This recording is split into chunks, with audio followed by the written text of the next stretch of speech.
Welcome, podcast listeners. It is Fret Talk number 239, and you are here with your host, Mr. BudgetPedalChap. You are not joined by Matt Quine. Don't say... Hi, not Matt. Who's that? Who is that? Not Matt, hi. That is not Matt Quine. It is Mr. Will with the hair. Hello. Say hi, Will. Been a hot minute. It has been one indeed hot minute. Well, ironically, it's very cold, but it has been a hot minute. Yeah. It was so cold this morning on my drive to work. I put my my window wipers on with the squirter, and it froze instantly. And I was driving blind for about a minute. Mate, my God. We had that on the motorway a few months ago. We were driving along and we didn't have like the really cold. It's almost like antifreeze wind washer. Yeah. And I was driving along and I put it on and I was like, what's going on? And as I spread it, the water wasn't frozen as it was coming out, but it was freezing on the screen. Yeah, because it was spreading. So hang one moment. That's not Will's voice that I heard then. That was Lee Padabada-babada-doo. Yabba-dabba-doom. Hello. It's been a hot minute for you too. Yes, I've aged about 50 years. Indeed. In that time. It's been hard, yes. Hey, what are we, gentlemen? It's been rough, man. It's been rough. We all had the Rona, so it was horrible. Absolutely fucking horrible. But we're beating it.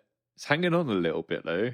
It's but you know, we're getting there. I can podcast now. Woo! And grow quite the beard.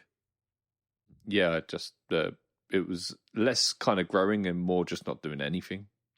You know? Okay. Yeah. You've not been well though, have you, man? Me? Yeah, how you feeling? I'm here. I'm surviving. So That's a start, still in the game. Indeed. Yeah, no, I'm okay. It was like a mild cold kind of thing. The whole aching and like sore throat and mucus coming from many orifices. But Still got that. It's fine. It's fine. Like it's nothing that's gonna get me down unless it does, and then I'll be dead. So it doesn't really matter then, does it? Lovely. So yeah, welcome to the health hour, or the unhealth hour. That's it. I mean, but like show goes on, doesn't it? Like last week I was much worse, and you can hear by the end of the podcast that my voice was giving out. Right. Yeah. I was listening back to the news that I did last week, and I was comparing it to the one that I did previously to that, and I feel like I've dropped like an octave or something. Everything sounds rougher and like more ready. It's just coarser and a bit more manly. Manly. That's it. Gone from boily to manly. Cutting some like voice acting reels or something. You might get a couple like voice acting gigs out of it.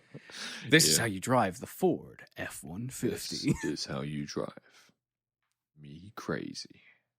You drive me crazy. Indeed. We've got some catching up to, haven't we? I feel like Will, you should probably kick us off because it has been, as you quite aptly put, one hot minute. One hot minute. Indeed. God, where do I even start? I want you to start, said the voice of God. Probably at the beginning. Well, after my last appearance like a year ago, still been working on some pedals. Still been working on something interesting like that coming out soon. But then we were in the midst of trying to buy a house. Mm-hmm. We bought the house, and then we came into a lot of trouble with the previous sellers having lied to us about a whole load of things and hidden a whole load of damage that wasn't caught in the survey. We had to rip out one of the walls. We had to rip out all of the carpet in the house. So forget obviously, to mention the fleas. Oh yeah, the fleas too. Yeah, that was why we had to get rid of the carpets. We rug doctored them like 4 times, and it was coming up black every single time. Oh god, it was. Spare you the gory details. But the the last amount of like time of my life has just been getting it so that I could like live and work in what should have been like what you do in the first week or two when you buy a house. Yeah. Is you move in, you're like, I'm going to put this cabinet here, not I'm going to rip down that friggin' wall. So that's been fun. But then we got the studio in here, and I've built some acoustic treatment. But I've also been pretty injured as well, as I was saying before we started recording, that I had an L3 lumbar disc slip.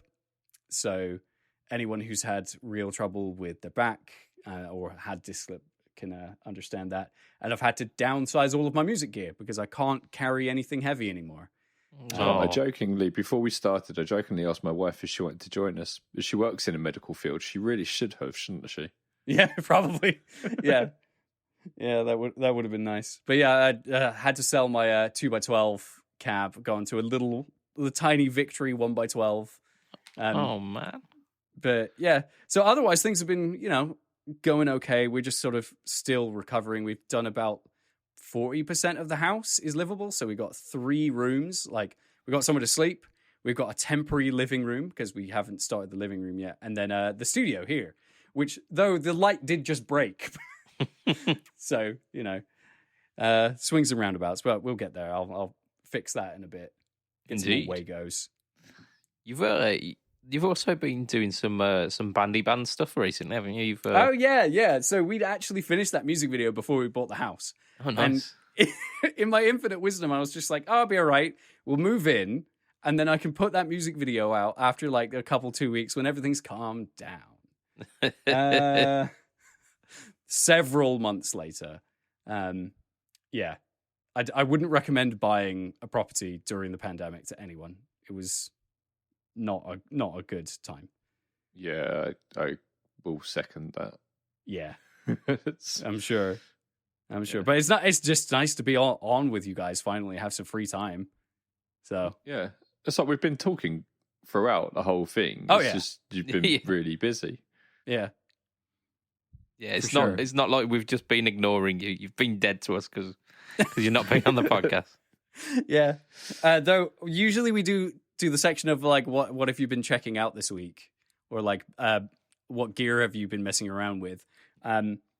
In the effort of reducing all of the load that a rocket complex has of like all the big stuff that we got to take out on the road.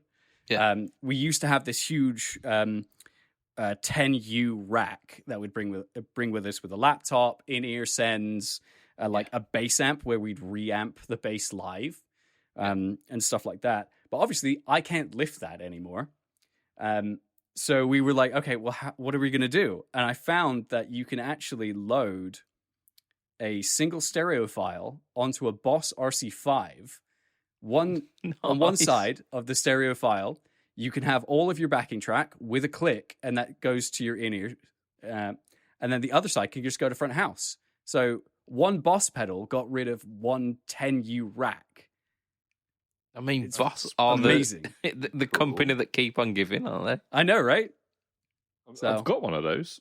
I'm looking at it now like, Yeah, all you do is you load up Tone Studio, do that thing because you can split the outputs to be a left and right. And you make it so you can do one shot. So you can load a backing track onto it. The one shot means it will play once. So the big red button on it becomes a start-stop. And that's all it does. So the RC5 is just a backing track machine. I imagine that would be a solution for quite a few people had they known. Yeah. Quite interesting. And you can also control it by MIDI. So I've got it set up for all of my loop switcher will change all my pedals and stuff. But as I bank up, each one of my banks is a song. It will change the song. So I just need to press bank up and then start. And that's it. It's real simple. That's pretty cool. I mean, it's a not nice way to have to find it out. Yeah. But like, it is the mother of invention, isn't it? Necessity. Yeah. Do you know what? I got an RC3 in a trade once, and it had a bunch of backing tracks on it. So I think you could do that with the RC3 as well. Yeah, you might have been able to. The RC5 is fantastic. I use it with MIDI as well, and I've got like a bank set up that my switcher becomes like the rest of the looper. Okay. So I've got a different button assigned to do different things, and like stop. You can do the reverse thing on it as well. Oh yeah. Which is so cool. That is it'll so cool. play back or it'll reverse a bit of the loop. Yeah. It's like it's Not ideal so for your cool. backing tracks, though. You're just on stage midway through something. Trying Although to figure it out could- how to play it backwards. Shit. Solo. It could work for if you're doing Call Me Al. You know, that they've got that backwards bass solo halfway through it. Yeah. Yeah. But it's amazing that that pedal has MIDI in such a small form factor for Boss, and that they're able to figure out all of the extra places. But it's got such a big screen. In my head, I'm looking at it and be like, they could easily take this platform and do other smaller MIDI devices off of just that, if people are happy to jump into a menu with one single like rotary encoder, which is what the RC5 has. Like it does push as well. Yeah, it does. Yeah. So it's kind of like it's a pot and a button. So like you could easily, I say you could easily, but with the right chipset, you definitely could set up some kind of delay or reverb situation, some sort of ambient pedal just based off that. But it'd take a lot of programming to get in with just that interface. So I hope they do something else with that, like kind of setup of like the little tiny screen and one button rather than just for the RC. Isn't that essentially what the Line 6 M5 does? Because that's just got a rotary and a push, but it's got 2 foot controls as well. But it's much bigger. Yeah, it's a much bigger pedal. It was released about 15 years ago. So what do you say? It was M6, was it? M5. M5. That's it. Line 6. M5. Oh yeah. Oh yeah. Oh yeah. No, there are other rotary encoders on the top. Well, there. If I'm looking at the same thing. Yeah, it's been a while since I've used it. It's in a cupboard somewhere. Lee, it's been a while since you've been on. It's been a while. You have been unwell. But what have you been up to in that time? Because I have been doing a few bits and pieces recently. I've been getting the new video studio ready, which is now looking awesome. It looks so cool. We've got like this almost like Chesterfield red sofa, like leather sofa, which isn't a Chesterfield, but it's like that sort of colours, leather. It just looks awesome. Is that the one with the like rivets through it? Yeah. You know Did you not see it? Have I not sent you a picture? Okay. I think I sent it in the it should be in the group chat. Have a look in the group chat. Oh yeah, like one of those. Yeah, okay. Yeah, but it's got a higher back. But yeah, it looks like it's got rivets. But this one doesn't. That's great radio. So getting the new studio, the filming studio sorted. Yeah, and also like the rest of the garage turned into an office. What I did the other day is I bought some curtain rails and some thick curtains because a lot of the walls are really crap in the garage. They've used the wrong like concrete to repair it, so it's blown. So I'm going to put curtains up along the walls to deaden the sound because it was horrible and it was like really echoey. So all the way down, I'm going to put curtains a little bit away from the wall, all the way down. That will keep it warm in there as well, along the entrance. Be careful that it doesn't get too dead though, because it might sound horrible, but like if you do an entire wall of it, it will probably sound very anechoic. Well, firstly, the what I hear in the room isn't what's going to be recorded. What's going to be recorded is going to be straight into the computer. Oh, okay, fine, yeah. Because I'm going out my board, so it will all be going into like Boss and 2 Notes and all that sort of stuff. It's just going to make my life so much easier than micing everything up. But secondly, because it's on curtains, I'm going to be able to adjust it, aren't I? So that has been cool. I have been playing with pedals quite a bit. I've been like using... what we've been talking. Have you made any recent? Well, I can't remember if this came before or after I was last on. Hey, We haven't spoken about that before. Deluxe. All right, so in my hands I have something, and in my other hand I have the Pantheon Dual Overdrive Deluxe, which is a King of Tone, basically. Yeah. You know, everyone listening will know what it is, but it's kind of like I think we described it when they first released it as like the ultimate King of Tone. In you can get it the next day. Not 4 years it's down the readily line. available. Yeah, B, it takes MIDI. I mean, But who cares about MIDI? the MIDI I do. only switches the channels on and off. So don't think that you're going to be programming presets on here. You're not. I don't But think you would want to anyway. I don't know. Are you talking on my behalf, sir? No. Well, what I mean is, like, if you have a King of Tone, you usually do one or two things of it. It's usually set up in a very specific way. So Yeah. you're either doing like distortion then boost after, or like a channel 1, channel 2 situation. There's not really, you can't really shape it too much. Not that it's not a versatile circuit, but like I wouldn't look at that and my first immediate thought was I need to save 8,000 presets for this. You know? Yeah, Like you do with reverb there's and not delay. there's not too much you can do with it because the tone control on it, you dial into the guitar and the setup you're using. It's not necessarily that you're using it to go, okay, here I'm now getting this type of tone, and now I'm getting. It's very much you get a tone, don't you?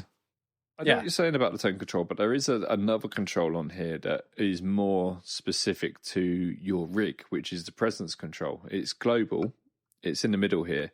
And it was really useful because it's just designed to take back a bit of your presence, basically, a bit of your highs. So if you find it's a little bit dark, you can just dial it in. And literally, I found myself dialing about 10% of it, and it was perfect. I only needed that. And Brian Wampler obviously makes this. He did say that you start off with it at 0, and then you dial in just as much as you need. Yeah. Now it's got tons on tab, but just about 10% was perfect for me. I find that really interesting that nice. it's a global control. Yeah. Because usually the presence is, I'm just looking at the schematic for the King of Tone now. I think I'm remembering this right. Yeah. The presence control should be at the very end of the circuit on both of them. So that's really interesting that there should be 2 of them, because in the King of Tone it was a maybe there is 2 of them, and maybe it's controlling the little both. tiny one. You know what are they called? The little tiny Trim. pots. You put them. Trims. I know what I'm talking. Oh, Trim pots. Trim pots. Duh. Trim pots. Yeah. The King of Tone has them on the inside. Don't we all? So what I really On the liked, inside. what I really liked about this is you can get it from sounding like a transparent-ish sort of clean boost. You can get it sounding, because you've got like 2 freeway switches on either side, so you can get one's for gain level and one's for voicing.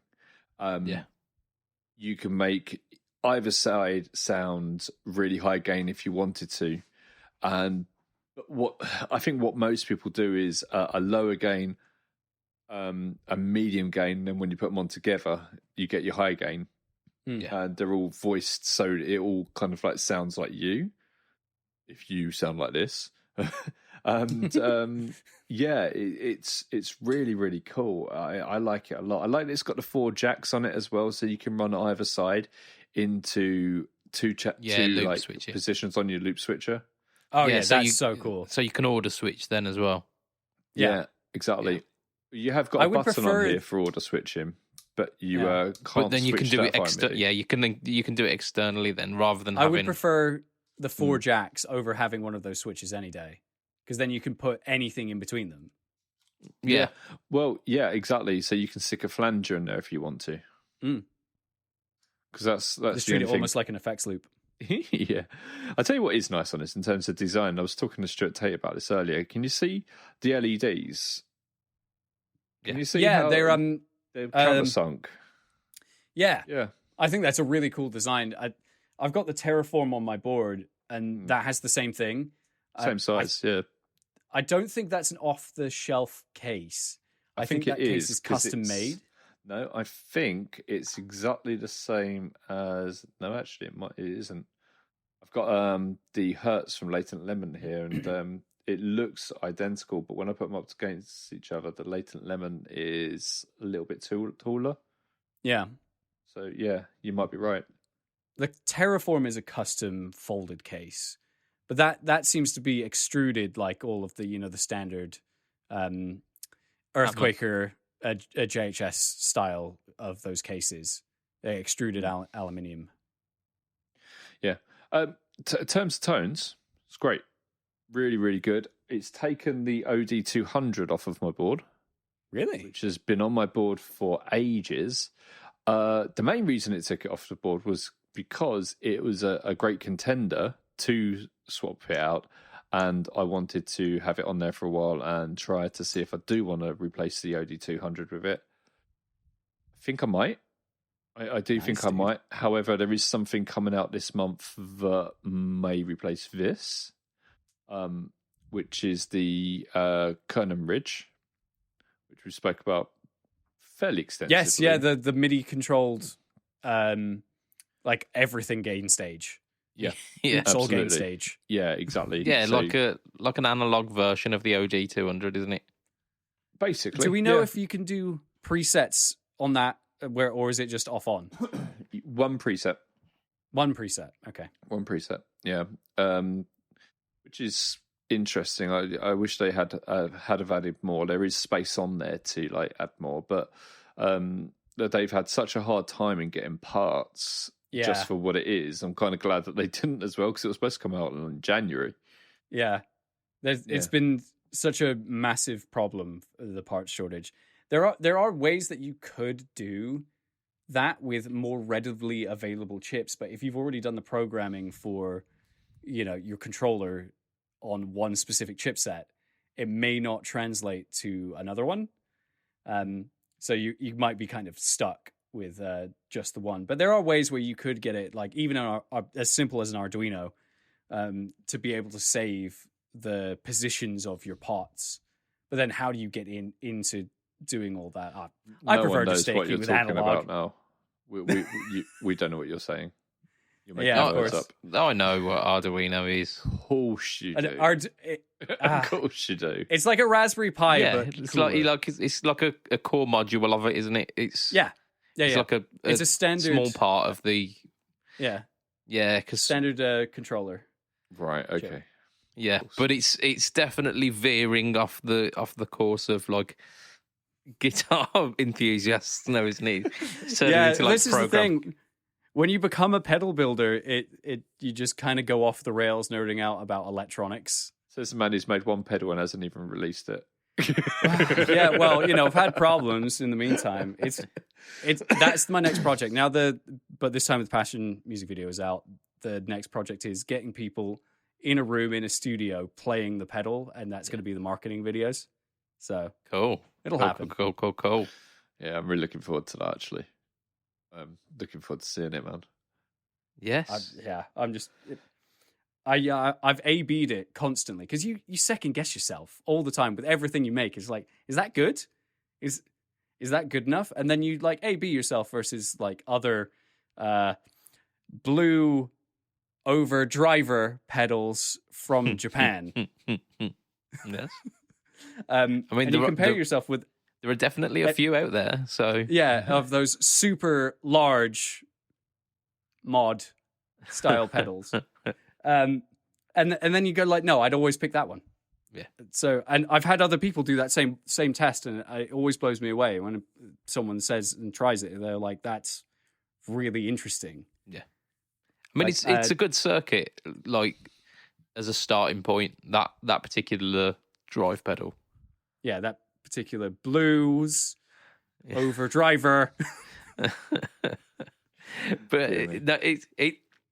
it sits in a nice place between kind of the green style overdrive and the DS1 where that goes a little bit too far in, like it's too bright and there's not enough control around that mid range. It's not quite. Yeah. It's a little bit scooped and a little bit thin sounding. Speaking of DS ones, Oh yeah. Yes. Speaking of DS ones, Lee, yes. Speaking what's of, happened this week? This week, I don't know. You tell me. You did it. Literally like an hour ago, like before this podcast, a super secret, sneaky drop on Pedalboards of Doom. It wasn't even planned for this week, but it came out. I gave 5 reasons why you should own a blues driver. You dick. I mean that's going to be the Start again. That's going to be the follow. I gave you 5 reasons why you should own a DS1 in 2022. And this is a video that when I started this podcast, I definitely didn't think I would be making that video because I hated on the DS1 with a passion. But it's grown on me. And I ended up doing a 3 minutes and 10-second love letter to the DS1. oh, that's cute. I think you Reason should number do... 1, it's orange, and orange is the best color. Have you watched the video? I think you should do one actually dedicated to the real blue box now. I mean, Oh, like, what do you mean the real one? Do you not See- like the poly one? Yeah, but I just want to see the real one. yeah. So, not last week, the week it before wasn't on. the poly we did. It was it was a clone he demoed recently. Yeah, Okay. I had a clone kicking about, and it was like a modded version, so it had like a sub-octave switch on it as well. So some would Nice. argue better than the original Blue Box. Yeah. Don't throw things, no. Just because we've forsaken your one true darling. I would like to see the video where Lee gives us 2 valid reasons why you need to own a Blue Box in 2022. Ones that aren't just I like it and you should own it. Fuck, spoil it. Because the 5 reasons I think are pretty valid for the DS1. It's a lot more versatile than people give it credit for. So it's blue And- box. The Blue Box, the Blue Box is many things. Versatile is not one of those. No. I'll tell you why. Actually, that's not true. It is. It is. You can get- I you did a can get demo pretty on one much- recently. You can get pretty much full on fuzz tones of it, or you can make it sound like an 8-bit Nintendo. Now try and do that with a DS1. Yes, however, they're kind of within the same ballpark. Whereas you can't go blues overdrive with a Blue Box. You can only really do extreme sounds, and the flavor of those extreme sounds can be changed, but it's still I tell you what, though, like the average Joe, like my brother looks at my pedal board and goes, "What does that one do?" And then I think that one goes beep beep. Like most people don't know. So when someone's like, there's a dramatic switch yeah onto the Blues Box, an extreme setting yeah can yeah. be quite obvious. Yeah, it's exciting. Don't Yeah. get me wrong. Whereas if you're stacking like your 85th gain stage, and going, most no, people are going to be like, "Why do you have yeah, that many?" You've got to really listen. Stop talking Yeah. and listen to the It's so tone transparent. change. Yeah, do you know what? That's a bit like the Pantheon, because when you set these up the same, when you set them up exactly the same, they are different. Yeah. You need to Okay. know what you're listening for. You know, to me, it's clear as night and day. But if I said to my I wife, could see Lee in with fact, like a really big glass of wine with the cork in his other hand, being like, just sniffing it, being like, "Yeah, so very different, subtle." I mean, There's I think so many they're great obviously different, notes. but I think if someone who didn't know what they were looking at was to listen to it, they'd go, let's sound the same enough, you know. Yeah. But you know, they do sound different because one is based on the Pantheon, one is pretty much a straightforward blues. Not, I want to say blues driver. Breaker. Breaker, yes. Breaker driver, yes. Yeah, it's because we've been talking about blues drivers. Or Have we? I wouldn't know. overdrivers. Yeah. Blues Bluesist distortions. overdrives. The blues driver is distortion, isn't it? Technically. I mean, what do you count as? Because if you're counting it as a hard clipping circuit, then yes. But then, like, not every tube stage is soft clipping. Do you ever wish you didn't ask? Yeah. Because if that's your distinction, I think it's how far you go. And the blue overdrivers from Japan can certainly do that stuff, especially above 50% gain. It just becomes complete fuzz. So it's in there, but then it's also got just kind of drive and overdrive. If you run one of them really hot into like a very loud tube amp, it sounds mental. It sounds absolutely mega, and they clean up so nicely as well on the guitar. Yep. Well, that's the stages are based off of, even in the marketing material from Boss, they are black panel Fender amps. Is the circuit basically, more or less. So you're running even through a 3-band Fender tone stack that is hard set in a specific way. So we're probably quite used to that kind of gain stage and how that breaks up and cleans up, because it's more or less basically an amp. Yeah. I would think it's one of the first amp in a box overdrives. The older I get, the more I realise I really like Fender amps. And I was always like, Fender amps are for old men. I like Marshalls, and I like to rock it out and cock out sort of thing. And it was like, as I get older, I realised that Fender amps do metal really well. And hence Mezza Boogie and all these sort of things, obviously. Yeah. I mean, you've now transitioned into being an old man, and old men like Fender amps. I'll tell you what, I'm not that many years away from 40. You ain't kidding. It's scary. Oh, my God. And when we hit 40, we have to grow up and get real jobs and stop talking about our toys. Do we? I think so. No. Not allowed. Bullshit. Yeah, bollocks to that. Right. I'm not sitting here with my Batman teddy behind me and my Darth Vader toy. I'm got to take my Toy Story blanket and leave. Yeah. Come on, Baby Yoda, come with me. No one's taken away my Sharknado pop vinyl. No one's going to do it. You still got that. No one will. Yeah, look at this thing. It's so dumb. Nice. Right, so I think we should probably stop the pontification and get on with some real hard hitting hot takes. Trying It's to sound time clever, for some pontification. Indeed. So La-di-da. lukewarm hot takes is back. Oh, okay. So we're gonna start off by summing up last week's one and say what happened in the polls.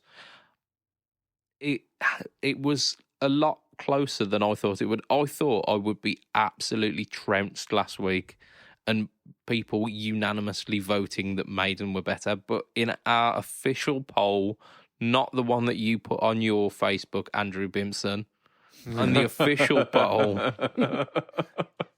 it is even, Stephen. So I'm taking that as a win, because Can we accept that when it was classic, when it was like say 97, something like that, Maiden were well on top of it. But as soon as Painkiller came out, it was like, not only did Priest trash Maiden, Priest basically trashed everyone with Painkiller. I mean, they became like the best thing to ever happen to music. Painkiller is fantastic, but Judas Priest have got some absolutely fantastic stuff in the 70s and 80s. So I can't concede that. However, it's come out evens, which I thought was completely out there. I threw it out as a hot take, expecting to be trashed for that, and I didn't. On the other poll, though, the one where we basically argued that there weren't any more headlining acts, our listener base basically called us old boomers. So Even Bimson called us boomers. Well, called I you know. boomers. yeah. It's me like, what about Imagine Dragons? And I'm like, ew, Imagine Dragons. Ew, I've got a good test for that, I ew, think. No. What's the name of the heavy rock festival that happens that's near Derby? Bloodstock. Oh, download. Yeah. Yeah, okay. So you're not old. Because in my work chat, I work with some Monsters of Rock. significantly older gentlemen, and they were like, oh, yeah, I can't wait to, like, you know, see those guys play at Monsters of Rock. And I was like, what the Yeah. It's not been called that in like 20 years. No, do you know what? I went to a Monsters of Rock. It was actually at the Milton Keynes Bowl. And it was Really? Okay. probably about 18 years. Oh, my God. Yep, there we go. It was really good, though. It was a great band. Queensryche were on. They were fantastic. I think they just released Operation Mindcrime 2. That's great albums there. Thunder were there and Journey. Journey were rubbish, but Alice Cooper, man, Alice Cooper was so good. He always puts on a good show. Alice Cooper, man, is my favourite superhero. Can you imagine all the powers of Alice Cooper? La, la, la, la, la. But headlining was Deep Purple as well, so it was like perfect. Nice. Absolutely. I ended up With walking Steve out Morse, of course. around that point. That would have been around kind of like 2003, 2004 ish. I ended up walking out of a Deep Purple concert. They were just Not good? Wow. They're amazing. They were playing some of their new material, which was something to do with bananas. Yeah, that's not a new album. That came out in the 90s. Yeah, but it was their new material at that point. But came out in the 90s. I'm sure it did. And they were trying to force this crap down our throats. And Steve Morse isn't as good as Blackmore. He just isn't. And it was just like all of the old classic Purple. It just was not. Bloody hell, came out in 2003, actually. Jesus. Yes, which is what I said. Yeah, you're right. It was just like the material was terrible, and Gillan weren't Gillan no more. Like it was about as good as Coverdale is these days. And this was like 20 years ago as well, pretty much. Some of their albums that they've released since then have been really good, though. But that banana shit was absolutely fucking terrible. I've got to listen to this because this sounds nuts. No, It is bananas, my friend. Bananas. But yeah, so I ended up walking out of that. I walked out of a Pink Floyd tribute act as well because I heard the two songs that I knew at the time. I was like, yeah, that'll do me. Well, which one? Like Time and Money.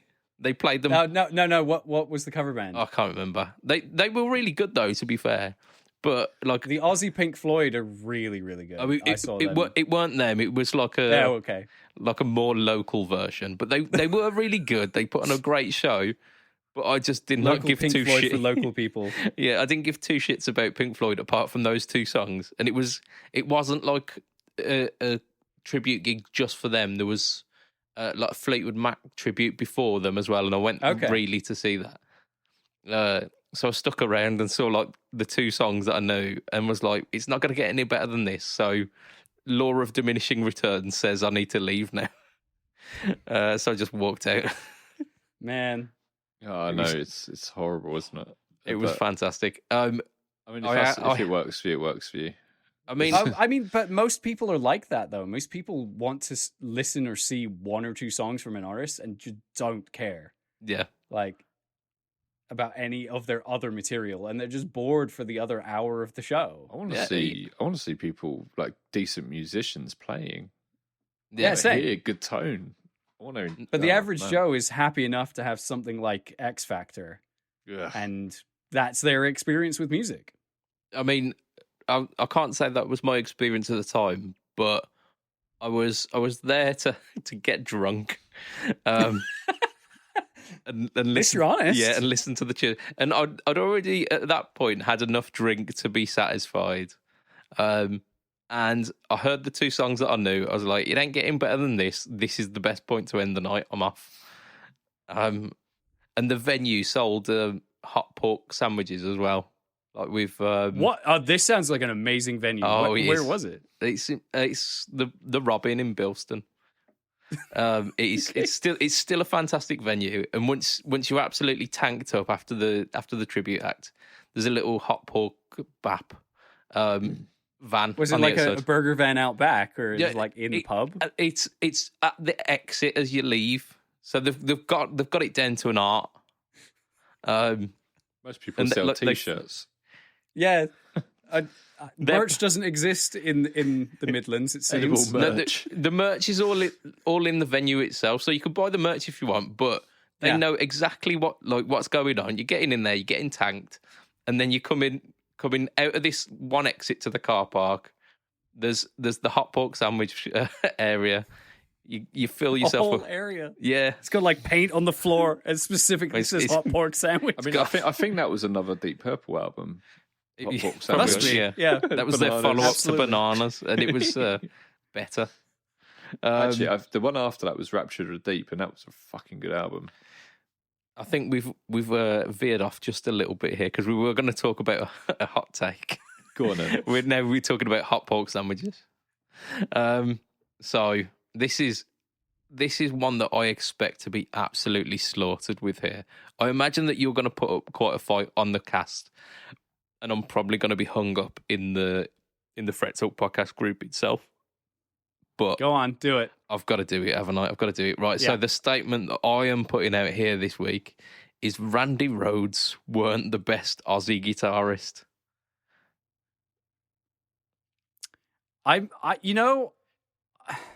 As time goes on and better guitarists are discovered, unearthed from the hills in which they are buried, I'm kind of okay with that.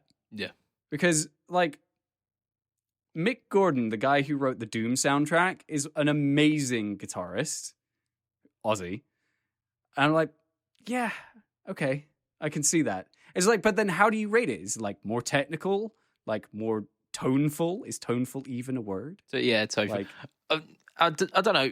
Randy Rhoads' tone never really did it for me. It's okay, but I think it's heralded as something that for me it's not. So the tone. Can you name any aspect of his tone that is like really iconic?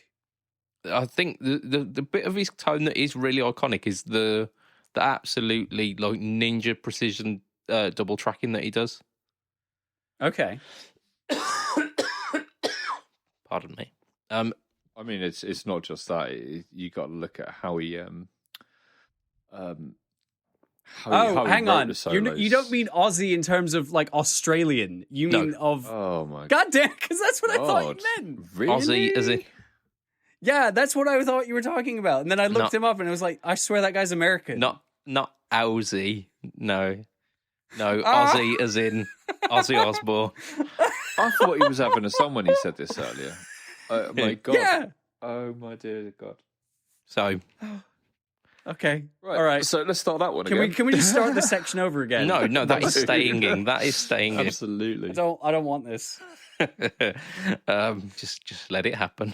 Just let it happen. So Ozzy Osbourne, Randy Rhoads is not, well, for me, was not the best Aussie guitarist. Okay, Ozzy's best guitarist overall has to be Iommi, without a doubt, because he. But I'm talking like solo, because like none of them touch Sabbath. None of them touch Sabbath. I'm not. Right, you got to consider Oz. You got to consider Iommi. You can't have this conversation without talking about Iommi. So Iommi. In which case, then hands down, it's Iommi. It's hands down. The guy almost single-handedly invented metal. Yeah, I mean the four guys did from Birmingham. I was actually saying to my wife before we started this podcast, I was sitting there, I was just playing some tritone, like on the guitar. I just happened to like do a lot of harmonica and Black Sabbath tritone, And yeah, and I said, so can you imagine going from like this, and I played like Peggy Sue, and then going into like a little bit of Hendrix, and then I went into that, and then just did it a couple of times, and then started singing like Black Sabbath, and I went, people must have been bricking it. They must have been. I bet there were people out there who were actually terrified of that. Oh yeah, I'm sure. It caused such a controversy. It was essentially like the audio version of a horror movie, wasn't it? And it like it's about a man running away from the devil, scared of him, and people are like, "Oh, they're devil worshippers," and it's like, no, yeah, I was just gonna say, is like, was that record a reaction to that whole movement of where televangelists are like playing records backwards and be like, "There's devil in these records," and like, I mean, it didn't have burning to play it the music. That was that happened later on with the backmasking stuff. That was where there were Priest, wasn't it? Like it definitely did it with Priest. Yeah, there was a couple of them, but I think it was a big trial in the 80s because Dee Snider from Twisted Sister went to court to like make statements against the like the PTA who were essentially like pulling this up. And what ended up happening from it was that they ended up sticking those parental guidance stickers on albums, which made sales rocket because it's basically saying, "Oh, your parents don't like this." Yeah. Who didn't want an album that had like parental advice? It's just so that was a big fuck you to them, which was brilliant. There's nothing like that in the streaming age now. There's no way.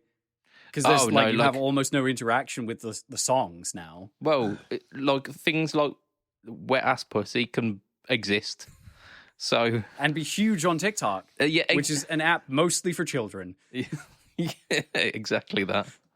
I mean, but yeah, blame Aussie would probably get blamed for that as well. He got blamed like for controversy for music. Like controversy in general has died down, hasn't it? Because there's no shock left. Everything has been done.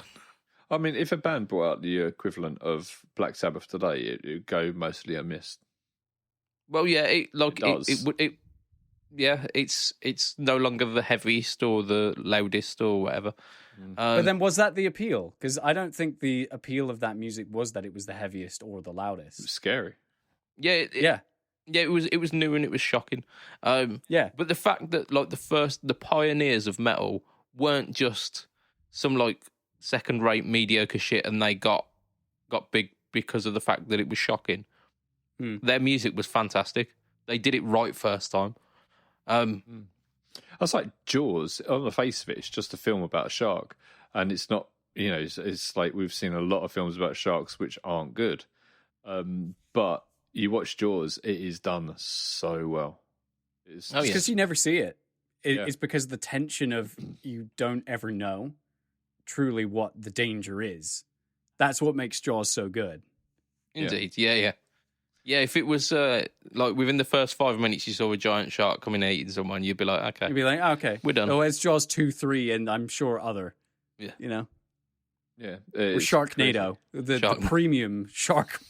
Indeed. Film. Where do you go from that? Like once Jaws has shown you the shark, you've got to include the tornado. Obviously. Yeah. Once you see the shark, it's going to go in the tornado. Exactly. Absolutely. So after Iommi, then I think it goes Randy Rhoads, because his musicality was just absolutely amazing. His technicality was absolutely amazing as well.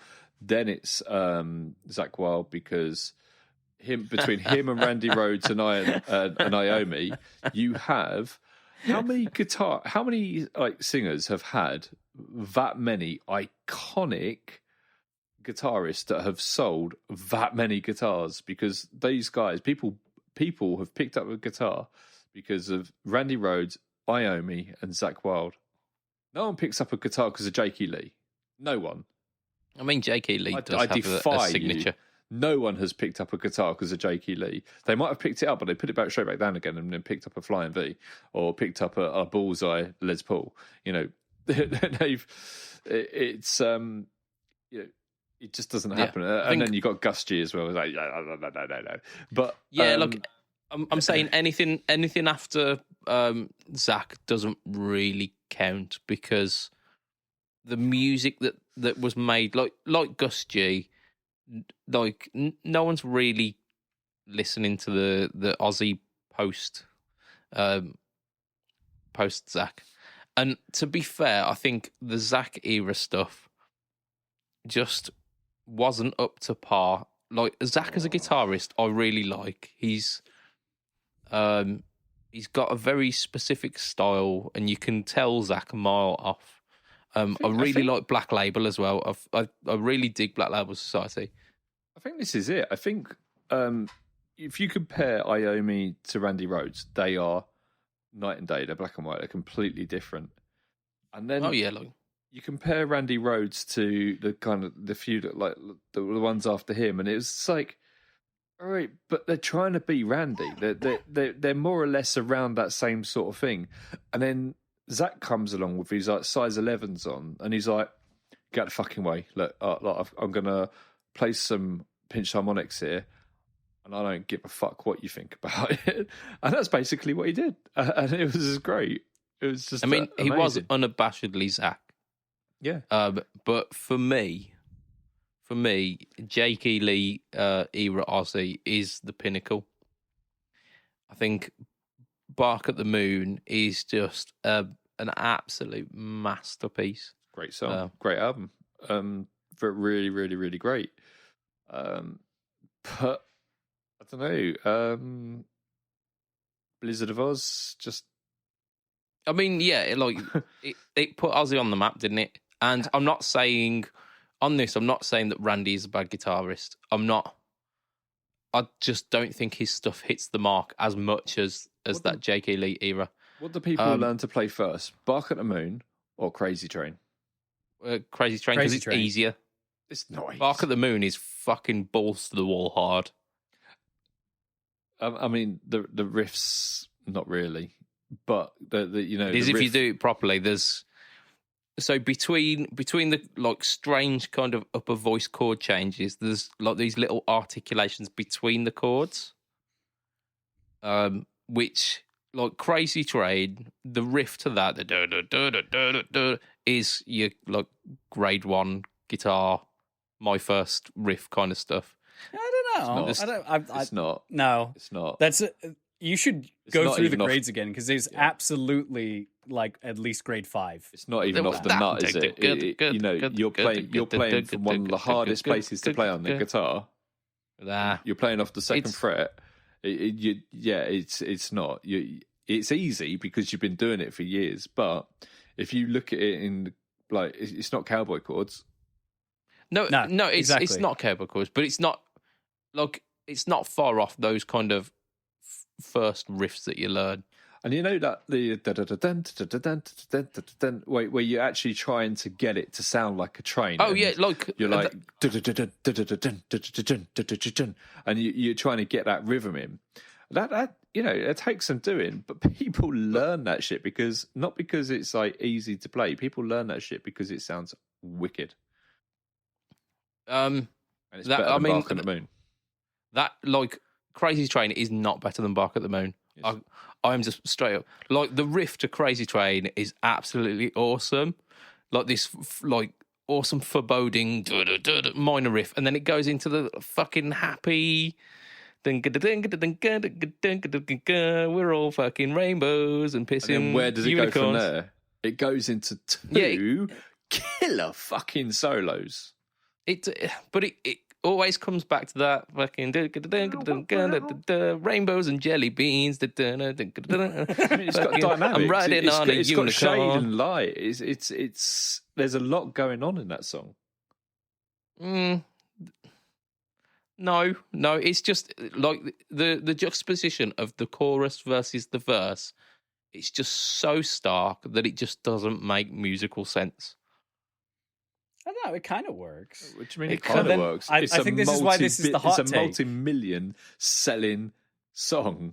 Of course, it Yeah. must It is. work. It's a multi-million selling song based on that opening riff, the chug chug chug chug chug chug chug chug, and the ripping solo.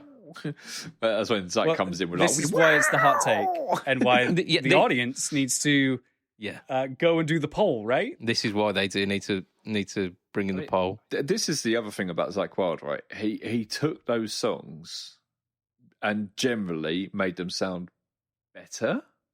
He could nail all of the solos that they did. Every single one of the solos he could absolutely nail, and he still managed to add his own flair to them somehow and write his own solos, which were like just amazing. And like No More Tears is a great album.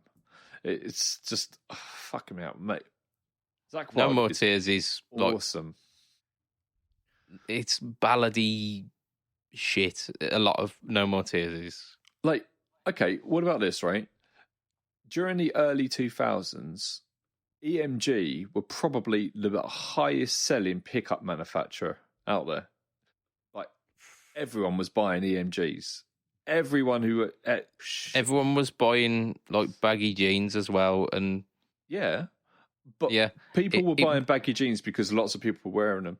People were buying EMGs because Zach Wilde was using them. They weren't. Every guitarist was using them at the point. You had like guitarists from like Slipknot who were playing Using BC them Rich at the time with Zach EMGs. Yeah. No, they were using them because they were high powered and they were doing like ridiculously gainy and low tuned guitars.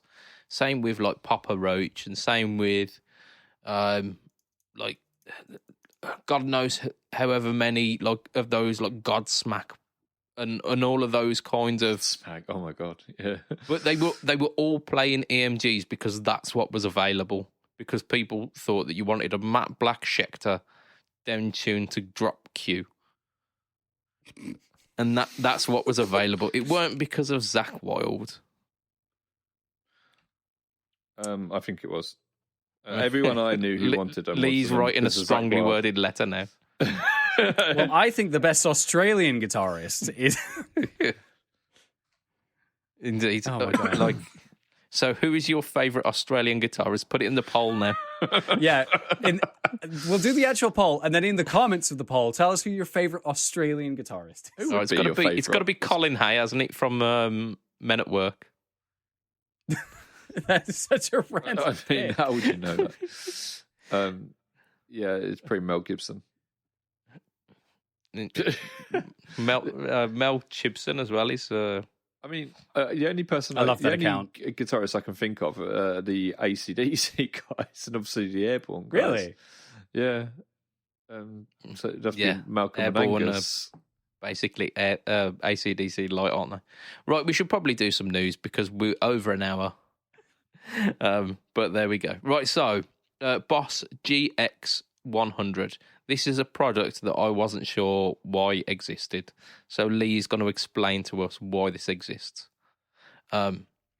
Because it's basically like a small version of the GT1000. So I'm just going to look up the price of the GT1000, right? So And GT1000 is around kind of 1.5, isn't it? Something like that. No, GT1000 is $899 Oh, there you go. of your great imperial credits of the realm. You're looking at the core, though, aren't you? I was looking at the one that's on Anderton's. So the big one, the big GT1000. No, the big one with the wah is $899 on Anderton's right now. Okay. And then the core, the core is $549. I mean, That's not down in price. Okay. So the GX 100 is I think 450 quid. So that's one reason for it. 499.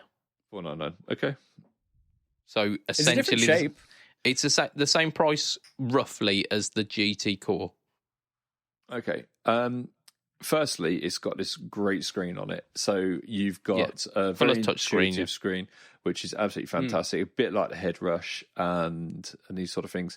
It's got a lot of the tones in the 500 series in it. So you've got like reverbs, modulations, and these sort of things. You've got a lot of the Boss pedals in there as well. So same as you would have with the GT1000, but they've missed a few bits out of it. The other reason it's a bit cheaper as well is because it's only 24-bit, whereas the GT1000 is 32-bit processing. So it's like is that the same with the core as well? Yeah. The core is exactly the same power as the big GT1000. Everything's the same. The only difference is it doesn't have the I/O and it doesn't have all the switches and it doesn't have the treadle. Yeah, that's interesting that it's capped to 24 because it's usually Boss's MO to do as high a bit rate as possible at the time. Well, they've got to make it cheaper, haven't they? Yeah, and it could also be a design issue from the chip shortage as well. It could be, yeah, it could be. What is super cool about the GX100, other than the super, super cool screen, is it's got the aired amps. And the aired amps do the from the GT 1000. Exactly. So they model they don't just like model an amp, they model all the different components of the amp. So they model how the cab reacts with the power amp. They model how the power amp reacts with the preamp, and you get all this push pull going on. So how one behaves affects the other two. Yeah. And that's just how a real amp behaves. And I think it actually goes deeper than that, but that's my very limited explanation of it. So I think it goes down to more of an individual components basis. But when you play it, you feel it. So when I've played, when I play amps, other amps, like if I'm trying to think of like, well, imagine using a pedal as your amp into a cab sim or something like that. It does feel pretty dead. You play your guitar and the sound comes out, but if you hit your guitar a bit harder, it doesn't change all that much. It does a bit, but it's not as dynamic and all these sort of things. And you don't feel like there's like sag going on there. And if you do get sag, it's almost just like someone's just putting a bit of a bass response to it, just changing the bass response a little bit. When you're playing with the core, it really does feel like you're playing into a proper amp. The reactions are there, and it feels, I don't want to say cheesy shit, like it feels more organic and stuff. But I'm not sure how else to describe it. Lean into it, Lee. Right, so no, I get all of this. My question is, why does it exist when the core exists? Why does it exist when, for an extra, like, what is it, £300, you get the full GT 1000? Like, why does this exist when there's so much crossover with the other things that they have? Because it is interesting. Firstly, it's much easier to use, like so much easier to use. You've got a lot less switches on it. You've got the big touch screen, so it's going to be easier for people who aren't as advanced as us to get onto it and use it straight away. I find the core hard to use sometimes. That's me, right? So it could put people off. This, you know, it looks just so easy to use. And then it's cheaper. So it is more of a beginner thing. But I wish my core had this screen. I really do. And I really hope they make a core version of this. But, yeah, why have those two products running concurrently? Because it seems like they're doing very similar things. Well, they're not going to update the core. It hasn't been out that long. No. Sorry, the GT1000 hasn't been out that long. This like I can't give you a definitive answer because I don't work at Boss. But this product could be them testing the water. could be them saying, okay, let's put this out a lower price, get it into the market, see how people react to it, see what people think of the screen and test it. And if it was well, then we'll do the GX 1000. I don't know. Well, to be fair, there are like 85 different versions of the head rush at this point. No, but the head rush has got like the big version, then the smaller version, and then like the real compact one, hasn't it? Yeah, even Helix has got the LT version. Think of this as like an LT version of the GT 1000, but it's more featured. The full fat Helix goes for like $1,000 and some change, and then the LT goes for about 800, and then the HX Stomp goes for like 400. There's clear like divisions of price point between those. Same with the head rush. This is where I'm getting confused, because this kind of sits in between it's at almost at the same price point as the core, and the core has got a better bit rate. But then not everyone is looking for that. I mean, like if you're just someone up and coming, and obviously buying a product like this is your everything. You think, I'm going to get all the effects I need, all the sounds that I want, and I'm going to turn it to a gig with just this. But you could do that. You could do that with the core. No, you couldn't. Yeah, but you couldn't. No, you couldn't, because you wouldn't have the wah, you wouldn't have all the buttons. There's a whole load of stuff that you would need to do extra. I think this speaks to a different audience, even though it is, say, $499 versus $899. That 400 extra quid could buy you a Squier Classic vibes, or a decent guitar, so you could walk out of the shop with a guitar and this, and you're ready to play in your pub covers band like that evening. Yeah, if you wanted to run a core and to do everything this does, firstly, you haven't got the 1, 2, 3, 4 switches. You've got a C1 switch, so control 1, whereas this has got a control 1 and 2. It's got a specific button for the tuner. This does, but you have to hit like two together, so it makes sense. This has got the treadle on it as well. That doesn't have all of that. So you're missing a hell of a lot. This has got so much more than the core in terms of like flexibility. You'd have to buy a shitload of things in order to make the core have what this has. What in terms of like the switching? Yeah, in terms of usability. A treadle is neither here nor there. You can pick up like more expression pedals that will do something like that.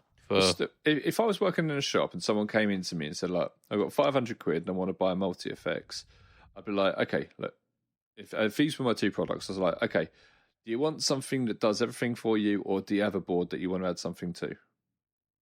Whatever their answer is, I've got a solution. There you go. That answers my question a little bit more. I was still not 100% sold on it. I think there's a bit too much, like it's muddying the waters of the Boss catalogue a little bit for me. Do you know what? They've had so many of these multi-effects over the years. I don't think they're ever going to stop. Yeah. And I think that it could also be that they can't produce the other one in a big enough quantity, so they have to eat their own market share. Like, because of the way the world is with the chip shortage, they may have to have a different product, because when you're making a product, you don't buy all of the parts you think you're going to need at the beginning for the very first run. You set up like standard orders over time, and then parts change. There's been like multiple versions of like the Blues Driver and stuff like that, the SD1. Based just on because parts come in and out, and you can do the same things. But if you are reliant on a very specific chipset, and the GT 1000, it's done really, really well. So they might have sold through all of the units that they had, and the chip shortage has come around, and they go, we can't get enough of this now. Yeah. We're going to have to get something that competes with ourselves, just so that we can keep that market share. So it might be a loss leader type situation, just so that they can keep that mind share of like, we really are the kings of the multi-effects, guys. All the new kids coming along with their, newfangled boards and stuff, but Boss is where it's been for years. You know what else there is? There's all these MIDIs, all these like floorboards, would we call them? These sort of multi effects. Floor modelers, yeah. And they're coming out from people like Moore and stuff like that. And people are buying them up. And people are buying a lot of these, and there's a lot of like cheap end, low end stuff. And Boss are probably like, do you know what? We want a bit of that action. So why don't we release a mid-level thing? And people say to people, hey, spend an extra £100 and you can have a Boss, and it's going to work. You know, you've not got any worries about, oh, okay, this has gone wrong. How do I get in touch with the help and these sort of things? And like, who do I speak to if something goes wrong? Because Boss are excellent at that. Yeah. So it's the mid-level stuff. In fact, do you know, when I was talking to Matt about it, he actually said that, you know, it's a fantastic mid-level product. And I think he's right. I think it's designed for those people at that level. It's not designed for us, even though I think it's absolutely fantastic. And if they did a core version of this, I'd be well into that. Mainly because of the screen. I think that screen is awesome. Yeah. And I don't know. It's still I'm still not sold on it. I want feedback from our viewers on this one. I want people to tell me if they understand what the GX 100 is all about. I think you've cleared it up a little bit for me, but I'm still not seeing where the benefit for Boss kind of lies too much in it. We should probably move on to some more news, and I think we'll only go for one because we are well and above our time quotient for this week. So are we gonna go? I think the Rev Stars get saved for next week. Really? Yeah, I think okay. So, because I think ultimately the power supply is just a little bit more interesting. No. I'd rather talk about the Pulsar. Yeah, same. And okay, well, so we'll save the do it quick fire. Do it just no. These deserve time. You tell us about the Pulsar, man. Yeah. So go on. Will, tell us about the EHX Pulsar. Okay, well, luckily enough, I do have the article in front of me. So EHX are releasing a new version of the Pulsar. It is a small nano version in their terms of more similar to the Boss. Yeah, just a standard compact here. Nano. Yeah, than the huge pedals that they've had before. I seem to remember I was right. The stereo Pulsar was a 3-knob version, and this new one has 4. The old version had, what was it? Depth, shape, and rate, and then this one has depth, shape, rate, and a volume control for the first time on the Pulsar. So you can have it. Yeah, I would imagine boosted a little bit because to offset when you add tremolo. Yeah, to offset the volume, the perceived volume dip of a tremolo. Yeah. And it does say stereo, but it is the same thing as the regular stereo Pulsar of it's mono in stereo split. So it's not true stereo. You couldn't use it with like a keyboard if you had, a stereo source. It's still got a 9-volt battery inside. And that is kind of it. I did have one of the bigger ones of the Pulsar before. Yeah. I loved it. I thought it was real good. In-depth review there. That's it. Yeah, it was so long ago. That's the thing. It was like when I was first getting into pedals, like 12 years ago. I picked up one. I was using it on bass because I was that weird kid who was just like, bass effects, let's do that. Yeah, because you really want to be messing around, adding like amplitude modulation to the core of like the foundation of the song. That's it. Yeah. I'm sure someone gets a good use out of bass tremolo, but I didn't. Yeah. It really does muddy the waters somewhat, doesn't it? Yeah. But yeah, I think EHX, they've not been releasing as much recently, but I think that makes sense because the Pulsar is one of those pedals that you see about. It's not necessarily like the go-to that everyone would think of, but it's like, it's just a mainstay. It's one of those things that will always be in the shops. But big box pedals are just a bit cumbersome. Yeah, this is the thing. If I look broadly at the market and kind of do some analysis, I see EHX having that realization of You froze. You dipped for just a touch. Oh, did I? Oh, sorry. Okay, I'll start again. So yeah, if I look at the market and see like how everything is going, I think EHX has had that kind of realization, right? If they're like pedal board space is getting smaller and smaller, and that means the real estate is like more expensive. So we can't put out these like the huge 1590 BB, which is like the standard the double size, EHX size. Yeah, the double size. We can't do that anymore. Because, or you can, but it has to be something it's that gonna is be worth super it. useful. Yeah, so like a RV500, DD500, that kind of size units, where it's a multi effects of a genre of type of things. But for if someone's got like a single off modulation, or a delay standard, or like a fuzz pedal. Yeah, exactly, something like that. It's then, too much. Yeah, it's too much. You have to do a smaller size because otherwise people just won't buy it and won't put it on regular boards and stuff like that. And that's how AHX has always been in that kind of realm of stuff. I'm surprised they didn't go smaller. Yeah. Because they're doing this for almost every pedal in their range. There is now a nano version of it. Yeah. What I'm surprised is that they didn't go for the top mount approach, because that seems to be the big complaint, that will save you the real estate. That's the thing that will actually save you the real estate on the board, is getting those, like the sides of the pedals as close together as possible. Often to facilitate that, you need a taller case, and EHX use off the shelf extruded aluminium cases. Yeah, the Hammond style, don't they? Yeah, they do. And there isn't a Hammond style in that smaller footprint that is that tall. You could probably do it, but it would mean juggling around the components on the inside, moving the pots further down. Yeah. And then you're at risk of, when you hit the foot switch, you hit your pots, which isn't great from like a warranty point of view. Yeah. So it's tough in that thing. But yeah, there are cases out on the market, like the Gorva ones that I use, where you can get stuff in that size where you can do a single PCB on the inside and have top mounted jacks. Yeah. I think that's where they keep their prices down as well, because EHX are very, very well priced. Yeah, they're not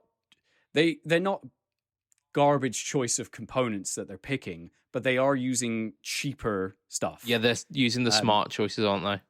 Yeah, so it's more like smart price rather than like little special. You know what I mean? Yeah, like it's not. That is their range of where they're buying their components. But they're still doing stuff that makes the manufacturing super easy as well. Like they are, the jacks are soldered to the board. Yeah. To make assembly super easy. There's lots of like ways that they're doing it to make it so that they can hit that really low price point. Yeah, because someone like Boss can make 10,000 pedals. Most companies do that, though. Of good quality. Most companies do that nowadays. Yeah, it's just to help speed up and testing as well. Like if you've got all of these PCBs that need to be inside cases to be able to test them, you can't really QC them very well until the very end, and then you're taking apart stuff. Yeah, which is kind of crap. So yeah, I think it's an interesting path forward for them. I honestly thought they would have gone smaller though. No, I don't think. I think when you go smaller than this sort of MXR style size, you end up you're not saving much space anyway. Yeah, exactly. I do agree that they should have they should start putting things on the top, like the jacks on the top, but that's harder to do with a stereo pedal. And at this side, yeah, that is true. Also, yeah, you could have done a stereo jack, but that's kind of hard to communicate to us guitarists who are a bit dumb sometimes. I mean, that is the thing with electro harmonics pedals; they are pretty damn easy to use, aren't they? Yeah, exactly. There is an ease of use factor. I'm just kind of like looking at this. It's like that wasn't look at Memory Man. Yeah, indeed. This is the Memory Man 550 TT, and it's got like 6 knobs and then these 2 buttons that switch between the tap divisions and expression mode. Not the hardest thing in the world to use, but for electro harmonics pedal, it's 3 jacks on either side, that sort of thing. I reckon that's where we should wrap it for this week, because we are vastly approaching an hour and a half. So Cool. I'm going to extend a thank you to our Patreon backers who are awesome. And for as little as $2 a month, you can be part of this exclusive, super sexy, cool crew. The people are as follows: Mr. Andrew Bimson, Mr. Adam Yeomans, Mr. Doug Christ of 37 Effects, of Masters of the Cinematic Universe, and the Just Surprise Me podcast. We've got Mr. Hugh G. Rection.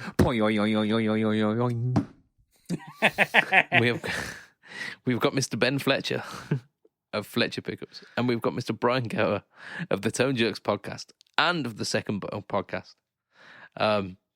If you want to catch me online, I am Mr. Budget Pedal Chap. You can find me at Budget Pedal Chap, YouTube, Instagram, and Facebook.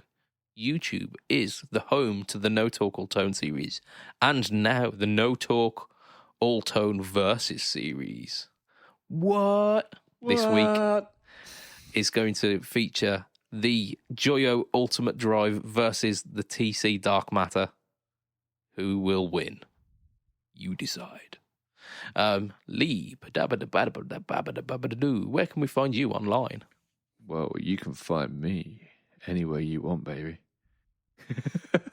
Okay, and Will, where can we find you? I do things with a Rocket Complex. We are a band and turned pedal company. You can find us, just search for a Rocket Complex. Also, don't buy a house, don't break your back. I'll see you in a year. Also, you can find me on Pedalboards of Doom and Tonepedia, wherever you like. FM. Indeed. And that will be us for this week. So, from myself, Mr. Budget Pedal Chap, from Will, and from Lee, padabadababadababadoo, yabba-dabba-doom.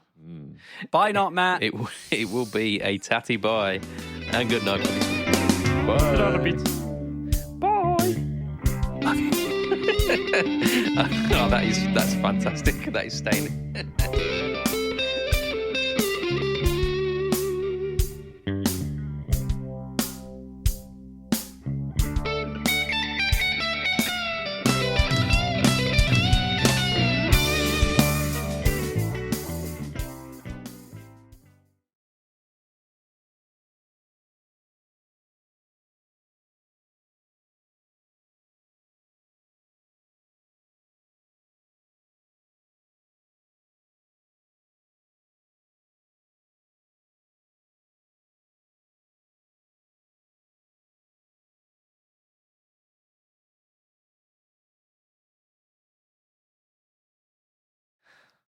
What happens when you slap someone at high frequency?